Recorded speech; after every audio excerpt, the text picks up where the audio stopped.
साधे, सरळ, सुशील आणि एकमार्गी असणारे मराठी चित्रपटसृष्टीवर हास्याची लकीर उमटविणारे, तसेच आपल्या कामाशी एकनिष्ठ राहिलेले दिग्गज अभिनेते म्हणजेच शरद तळवलकर. आज आपण यांचाच जीवनप्रवास पाहणार आहोत. ज्येष्ठ अभिनेते शरद गणेश तळवलकर यांचा जन्म 1 नोव्हेंबर 1919 रोजी झाला. शालेय जीवनात म्हणजे पुण्याच्या भावे स्कूलमध्ये त्यांनी ऐनवेळेस शिशुपाल आणि साष्टांग नमस्कार या नाटकातील भद्राई भाटकर ही पात्र शरद तळवलकर यांनी अतिशय सुंदर रीतीने रंगवली होती. शाळेत असताना ते शिक्षकांच्या नकला हुबेहूब करायचे. 1935 साली रणदुदुंबी नाटकात त्यांनी शिशुपालाची भूमिका ऐनवेळेस केली. शरद तळवलकरांनी आपल्या कलागुणांनी त्या भूमिकेत कमालीचा रंग भरला. तेव्हापासून दरवर्षी स्नेहसंमेलनाच्या नाटकात त्यांच्यासाठी आग्रह धरला जाऊ लागला. इथूनच त्यांच्या रंगभूमीच्या प्रवासाला खऱ्या अर्थाने सुरुवात झाली. त्या काळात नाटकात काम करणे ही गोष्ट फारशी घरच्यांना रुचत नव्हती किंवा समाजाला देखील मान्य नव्हती. त्यामुळे त्यांच्या वडिलांनी नाटक कंपनीत जाण्यास विरोध केला होता.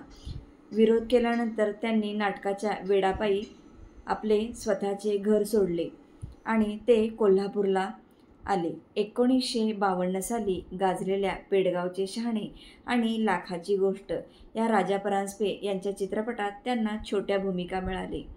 तसेच दत्ता धर्माधिकारी यांच्या अखेर जमलं या चित्रपटात देखील त्यांना छोटीशी भूमिका मिळाली. छापील संसार नावाच्या पहिल्या व्यावसायिक नाटकात त्यांनी काम केले. हा अभिनयाचा छंद जोपासत असताना त्यांनी मिलिटरी अकाउंटमध्ये नोकरी देखील केली. तसेच त्यांचे शिक्षणही सुरू होते. विनोदी अभिनेता म्हणून त्यांनी केलेला पहिला चित्रपट होता माझा मुलगा. तिथून सुरू झालेला विनोदी अभिनेत्याचा प्रवास शेवटपर्यंत सुरूच होता. नाट्य आणि चित्रपट दोन्ही क्षेत्रात त्यांनी आपल्या अभिनयाचा प्रभाव पाडला होता. बालगंधर्वासारख्या नटश्रेष्ठाबरोबर एकच प्याला या नाटकातील रंगवलेली तळीरामची भूमिका बालगंधर्वांच्या शाबासकीला पात्र ठरली. लग्नाची बेडी या नाटकातील गोकर्ण शरद तळवलकरांनी आपल्या ठसकेबाज शैलीत रंगवून अविस्मरणीय केला होता. 1955 साली आलेल्या करायला गेलो एक या तुफानी विनोदी नाटकाने शरद तळवलकरांचे नाव महाराष्ट्रभर केले. तेथूनच त्यांची यशस्वी वाटचाल सुरू झाली.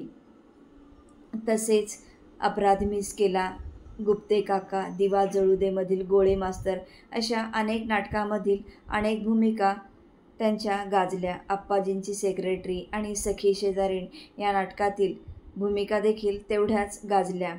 त्यावेळेस अतिशय बोलक्या चेहऱ्याचा हा विनोदी कलावंत, ज्याला नाट्यसृष्टीत मानाचा समजला जाणारा विष्णुदास भावे पुरस्काराने गौरवले होते.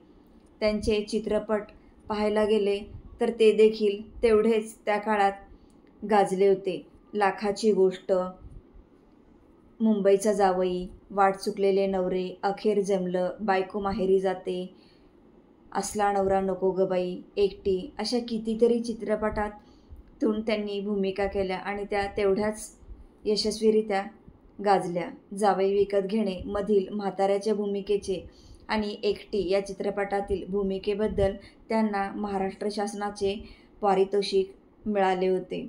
नंतर मुंबईचा जावई, धाकटी मेहुणी, आली अंगावर, नवरे सगळे गाढव, चांदणी शिंपीत जा, थोरली जाऊ, गडबड घोटाळा इत्यादी अनेक चित्रपटात त्यांच्या विनोदी भूमिका देखील तेवढ्याच गाजल्या. धूमधडाकामध्ये शरद तळवलकर आणि लक्ष्मीकांत बेर्डे यांनी रंगवलेला चित्रपटाची कथा सांगण्याचा प्रसंग तर कोण विसरेल. तसेच एकटी, लेक चालली सासरला, अष्टविनायक, कैवारी या चित्रपटातील चरित्र भूमिकाही त्यांनी अजरामर केल्या.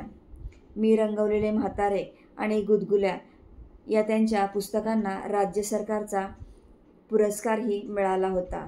महेश कोठारेंचा धूमधडाका या सिनेमात लक्ष्मीकांत बेर्डे, अशोक सराफ आणि स्वतः महेश कोठारे हे तीनही एक्के होते. मात्र हुकमाचा एक्का म्हणून शरद तळवलकर यांचंच नाव घ्यावं लागेल. या सिनेमात त्यांनी गाजवलेली धनाजी वाकडेची भूमिका आजही प्रेक्षकांच्या मनात कायम आहे. या सिनेमाचं कथानक धनाजी वाकडे यांच्याभोवतीच फिरत राहतं. त्याचमुळे शरदरावांना या सिनेमाचा हुकमी एक्का म्हणावा लागेल. साधा, सरळ, सुशील आणि एकमार्गी असे शरद तळवलकर आपल्या कामाशी नेहमीच एकनिष्ठ राहिले. तसेच चेहऱ्यावरील भावातूनच विनोद आणि वेदना दाखवणारे शरद तळवलकर विनोदी अभिनेता म्हणून अभिनय करतानाच ते दुःखद प्रसंगातही हेलावून टाकणारे त्यांचे हावभाव चेहऱ्यावर दाखवीत असत. शरद तळवलकर यांनी 160हून अधिक चित्रपटातून कामे केली. नाटकाचे प्रयोग चालूच होते आणि त्यांना एका आजाराने गाठले, तरी त्यांची विनोदबुद्धी मात्र शाबूत होती.